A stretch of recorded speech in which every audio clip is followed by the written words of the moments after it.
Hi guys, welcome back to day 6 vlog of high court internship. അപ്പോൾ ഇത് രാവിലെ എണീറ്റു, നല്ല മഴയാണ്. മഴയത്തേങ്ങളതേ കോടതിയിലൊക്കെ പോയി. ഉച്ച കഴിഞ്ഞ് സിറ്റിംഗ് ഉണ്ടായിരുന്നു കേട്ടോ, 4 മണി വരെ സിറ്റിംഗ് ഉണ്ടായിരുന്നു. കഴിഞ്ഞ് ഇറങ്ങിയത് നമ്മളിവിടെ കച്ചേരിപ്പടി നോർത്തിലുള്ള ഷീ ലോഡ്ജിലാണ് കേട്ടോ സ്റ്റേ ചെയ്യുന്നത്. അങ്ങനെ റൂമിൽ പോയി ഫ്രഷ് ഒക്കെ ആയി നമ്മുടെ മെയിൻ സാധനം കുടയെടുത്ത് നമ്മൾ കൊച്ചി എക്സ്പ്ലോർ ചെയ്യാൻ പോവുകയാണ്. അങ്ങനെ ഇന്ന് നമ്മൾ എത്തിയിരിക്കുന്നത് സെൻറ്റർ സ്ക്വയർ മുകളിലാണ്.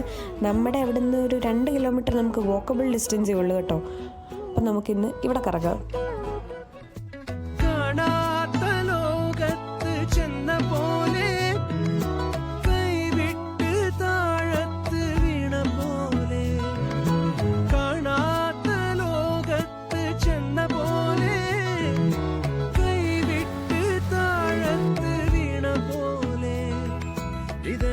അങ്ങനെ അവിടെ നിന്ന് ഇറങ്ങിയപ്പോൾ മഴ കൂടി. പിന്നെ അവിടെ നിന്ന് കയറി ഫുഡൊക്കെ കഴിച്ച് നമ്മൾ നടന്ന് തിരിച്ചു പോവുകയാണ് കേട്ടോ. എല്ലാവരും മറക്കാതെ ലൈക്ക് ചെയ്യണം. ഇനി അടുത്ത വീഡിയോ കാണാം. Bye guys.